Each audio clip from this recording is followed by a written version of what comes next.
गोटे बहुत बड़ आमर अंचल लगे समग्र ओडिशा लगे गोटे बड़ दुखद खबर। पूर्वतन मंत्री तथा जड़े टाणुआ नेता श्रीयुक्त सुशांत सिंह से आज अभियान त्याग कर निश्चित भाव पहला मुझे बहुत गभीर श्रद्धांजलि ज्ञापन करमी सुशांत सिंह प्रति परिवार प्रति और समवेदना ज्ञापन करमी। भगवान ठारे प्रार्थना करमी परिवार वर्ग को शक्ति और साहस प्रदान कर। आम समस्ते जाचु सुशांत सिंह जड़े कर्मठ राजनेता थे। बहुत तल स्तर उठिक ओडिशा राज्य में कैबिनेट मंत्री पर्यंत से जाते तीन थर से विधायक भाव में निर्वाचित होते भट्टी निर्वाचन मंडली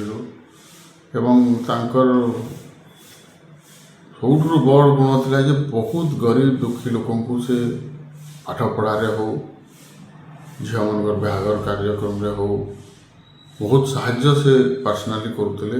ये अंचल विशेषकर बरगढ़ जिलार एवं सोहला अंचल भटली अंचल उन्नति में बहुत बड़ भूमिका रही। आम पार्वतीगिरी मेगा जलसेचन प्रकल्प अंबाभनार कहमा गंगाधर मेघ जलसेचन प्रकल्पर कथा कहमा विजु एक्सप्रेस वे कथा कहमा बहुत गुड़ाए से जन कल्याणकारी कार्यक्रम निजको सामिल कर जड़े आत्मार आज आम ग्रहण से नाइन निश्चित भाव में आम अंचल लगे गोटे समग्र ओडिशा लगे गोटे अपूरणीय क्षति आज जेनटा कि कहीं भरणा कर तो ये असमय मैं परिवार प्रति पुणी थे गभीर समवेदना ज्ञापन करुँ।